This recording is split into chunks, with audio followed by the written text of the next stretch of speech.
क्या करते हैं कि आपकी ज़मीन को धीरे धीरे कब्जा करते हैं और बाद में विवाद उत्पन्न होता है। पहले लोग यहाँ पे कुछ सामान रख देंगे, फिर अपना जो है अगर वो ग्रामीण क्षेत्र है तो मवेशी का यूज करेंगे कि वहाँ पर ठीक है रखते हैं, थोड़ा रखने दीजिए, लेकिन जब आप उसको हटाने की बात कहेंगे तो आपका विवाद हो जाएगा। तो ये बहुत बड़ी एक समस्या है। अब ये जो समस्या है उसका निदान भी निकालना बेहद ज़रूरी है कि अब ये जो निदान निकलेगा तो कैसे निकलेगा। ठीक है, अब बहुत ऐसा लोग है कि आपको यूज करने के लिए संपत्ति को मांगे, अब खाली नहीं कर रहे हैं, यानी उनका नियत है उसको कब्जा करने का। आखिर कैसे खाली कराएंगे, क्या प्रक्रिया होगा, किस तरह से ये सारा सॉल्यूशन निकलेगा, तो चलिए समझने का प्रयास करते हैं। गांव में मेरी जो है यानी जो सवाल है वो पहले देखते हैं। इसी तरह का सवाल है कि गांव में मेरी आबादी वाली ज़मीन में किसी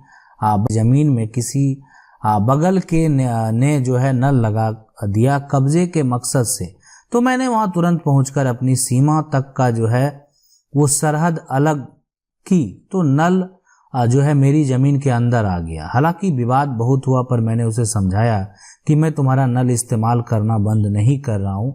अब समस्या ये है कि नल हटवाने के लिए मैं क्या करूँ। अगर मैं नल ज़बरदस्ती से हटाया तो क्या वो पुलिस बुला सकता है? हमें नल हटाने से पुलिस चौकी में शिकायत दर्ज करा दूं? कृपया सुझाव दें। तो आपने जैसे बोला शिकायत दर्ज करा दें, तो बिल्कुल करा दें। उसके साथ साथ जो है एसडीएम या एसडीओ को जो है इसकी सूचना दें, मतलब वहां पे सूचना दें, आवेदन करें, उसके खिलाफ केस फाइल करें। कोई भी व्यक्ति जो है यानी आप उसके लिए स्वतंत्र हैं। अगर वो आपकी संपत्ति है तो आप उस पर एक्शन ले सकते हैं। उसको नोटिस किया जाएगा, पूछा जाएगा कि आपका जो नल है किस आधार पे है, क्यों आपने दिया है। अगर वो आपकी जमीन नहीं है तो वो अगर किसी दूसरे व्यक्ति की जमीन है तो उनको खाली करना होगा, तो इसलिए यानी वहां से आदेश भी जारी होगा। तो प्रयास आपको करना है कि उसके खिलाफ पहले शिकायत दर्ज कर दें, फिर एसडीएम या एसडीओ कोर्ट में उसकी शिकायत करें। सवाल है कि मेरे दादा के नाम पर जो है कब्जा है, केवाला जो है हुआ 35 साल से ऊपर हो गया है, अब उसका रसीद नहीं कटता है, दाखिल खारिज भी नहीं हुआ है। मुझे बोला गया कि वह जमीन सरकारी हो गया है, अब फिर से कैसे उसका जो है वो कागज तैयार करें।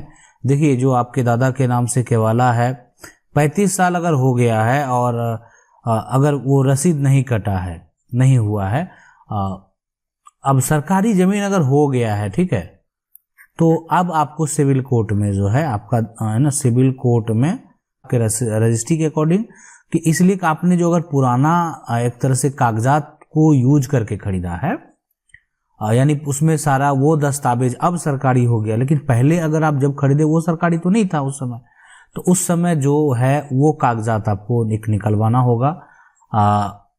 उसके बाद अभी वर्तमान में जो सरकारी हुआ इसका भी एक इंफॉर्मेशन आपको कोर्ट में देना होगा, और साथ में उस रजिस्ट्री जो केवाला है वो भी आपको सबमिट करना होगा, तो आप उसको जो है यानी हासिल कर पाएंगे, और वो ज़मीन अगर सरकारी है तो वो आपके फेवर में जरूर होगा, इसलिए कि आपने उस संपत्ति को खरीदा है।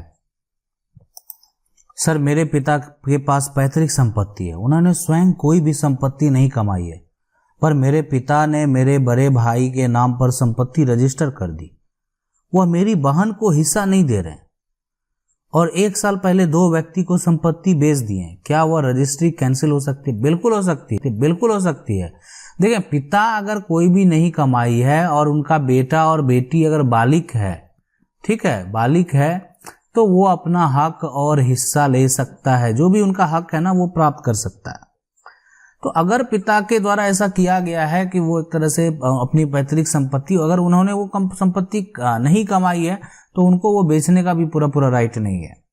अगर कोई बेटे के द्वारा या बेटी के द्वारा ये एक्शन लिया जाता है कि वो बिना बंटवारा करके वो संपत्ति ना बेचे, तो वो उस पे जो है वो एक तरह से उस रजिस्ट्री को भी कैंसिल करवा सकते हैं। लेकिन ये सारा प्रक्रिया के लिए आपको सिविल कोर्ट ही जाना होगा, इसलिए उनको कोर्ट से नोटिस जाएगा कि आप संपत्ति बेच रहे हैं और आपकी संपत्ति तो पैतृक है, तो आप जो है आपके बच्चे जो हैं आप पर एक तरह से आरोप लगा रहे हैं कि आप अपने ऐशो आराम और अय्याशी के लिए अपनी संपत्ति को बेच रहे हैं। आपको पूरा पूरा हक नहीं है इस प्रॉपर्टी को बेचने का, इसलिए कि आप इसके जो है एक तरह से पूरे मालिकाना हक आपको नहीं प्राप्त है। ये संपत्ति पैतृक है, इसमें आपके बच्चों का भी अधिकार है। तो सारा प्रक्रिया होने के बाद जब सब कुछ सुना जाता है तो सारा प्रोसेस के बाद इस तरह के रजिस्ट्री को कैंसिल कर दिया जाता है। सवाल है कि सर जी आपसे बहुत बड़ी हेल्प चाहिए था।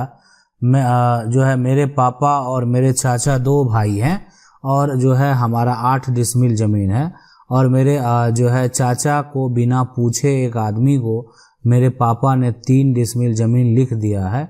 तो अब मेरे चाचा ऑब्जेक्शन करेंगे तो क्या वो आदमी का नाम जो है हुआ या वो कैंसिल हो जाएगा? देखिए, अगर यहाँ बड़ी हेल्प चाहिए, अगर पापा जो है चाचा 2 भाई हैं और हमारे जो आपका 8 डिसमिल है, ठीक है, और जो आपके चाचा जो है को बिना पूछे एक आदमी को अगर पूरा लिख दिया, 3 डिसमिल लिख दिए हैं तो ठीक है। इसमें अगर ये कहेंगे ठीक है पूरा तो नहीं बेचा गया, कि वो संपत्ति जो है जो 3 डिसमिल बेचा गया वो काफ़ी कीमती है, तो बिल्कुल ऑब्जेक्शन कर सकते हैं। लेकिन अगर 8 डिसमिल वो ज़मीन है एक तरह से, तो अगर उनका एक तरह से हिस्सा भी 4 डिसमिल है, अगर वो 2 भाई हैं तो अगर कोई अपना हक हिस्सा बेच रहा है तो इसमें किसी प्रकार का वहां तक के लिए आपत्ति नहीं हो सकता है। सवाल है कि मेरे दादाजी के नाम से 3 डिसमिल जमीन का बंजर भूमि पर आवासीय पट्टा बना हुआ है। मेरे जो है 4 बड़े पिताजी के नाम से आवासीय पट्टा बना हुआ है। मेरे पिताजी के नाम से आवासीय पट्टा नहीं है। मेरे पिता जो है दादाजी के पट्टे वाली भूमि पर घर बनाकर रहते हैं। क्या दादाजी के पट्टे वाली भूमि में चारों भाई हिस्सा ले लेंगे? सर कमेंट करके जरूर बताइएगा, मैं आपके कमेंट का इंतजार करूंगा। देखें, अगर मान लेते हैं कि आपके जो दादाजी हैं जो भी है उनका अगर आवासीय पट्टा बना हुआ, ठीक है, अब यहाँ पर जो आपके चार बड़े पिताजी के नाम से भी अगर आवासीय पट्टा बना हुआ है, अब इसमें होता क्या है, एक बार जब पट्टा बन गया, अब आपके पिताजी के नाम पर आवासीय पट्टा नहीं है, लेकिन अब जो आपके एक तरह से दादाजी के पट्टे वाली जो भूमि है उस पे घर बना लिया या बना रहे हैं, जो भी कर रहे हैं, हाँ, तो चारों भाई हिस्सा क्यों नहीं लेंगे? मतलब वो जो एक तरह से है, अगर आपके जो एक तरह से पिता जो हैं, है ना, अगर आपके पिता जो हैं वो 4 भाई हैं तो बिल्कुल हिस्सा लेंगे, है ना। पट्टा अगर बना हुआ है और आपके पिता जो है अगर वो 4 भाई हैं, इसलिए कि दादा का जो पट्टा है उसमें अगर दादा के जो बच्चे हैं उनका तो हिस्सा होगा, लेकिन दादा का जो पट्टा है, दादा के अगर कोई भाई हैं तो दादा के नाम से पट्टा है तो दादा के भाई का कोई हक हिस्सा नहीं होगा। तो अगर वो उनके बेटे हैं और आप उस पर घर भी बना लेते हैं तो हक तो उनका बनेगा, इसलिए कि आप उस जमीन पे घर बनाए जो उनके नाम से पट्टा किया हुआ है। सवाल है कि मां मर गई है और बेटी भी बोल रही है कि मुझे भी हिस्सा होगा। अहोना, क्या ये सही है? मां तो मर गई है लेकिन पापा बोल रहे हैं कि मैं बेटी को भी दूंगा, उसमें क्या जो है करना है? तो अभी देखें, अगर मान लेते हैं मां की मृत्यु हो गई है और जो बेटी है, बेटी अगर बोल रही है कि पिता की संपत्ति में हिस्सा लेगी, तो पिता ना भी अगर चाहे तो भी बेटी हिस्सा ले सकती है, इसलिए कि बेटी को अधिकार दे दिया गया। हिंदू उत्तराधिकार अधिनियम जो संशोधन अधिनियम है 2005 जो है में ये अधिकार दे दिया गया कि पिता की संपत्ति की हकदार होगी बेटी। अब अगर उस केस में अगर भी बोल रहे हैं कि ठीक है हम बेटी को हिस्सा देंगे, तो आप कोई भी कानूनी प्रक्रिया करके आप उनको रोक नहीं सकते हैं, इसलिए कि आपके अब वो पिता भी तो उसके लिए एग्री ही हैं। अगर पिता एग्री नहीं भी होती तो भी अगर बेटी ये चीज जो है अगर चाहती कि उनको हिस्सा हासिल करना है, तो कभी भी कानूनी तरीके को अपनाकर अपना संपत्ति में हक जो है वो प्राप्त कर सकती है। तो किसी के बोलने से ये चीज जो है संभव नहीं है। जो नियम है हम उसकी बात कर रहे हैं, और नियम यही है कि बेटी को भी अब पिता के संपत्ति में बराबर का हक है। अगर बेटी जो है विवाहित हो या बेटी अविवाहित हो, दोनों केस में जो है उनको पिता के संपत्ति में बराबर का हक है। अब वो डिपेंड करता है कि वो कब अपना हक जो है वो लेना चाहती है।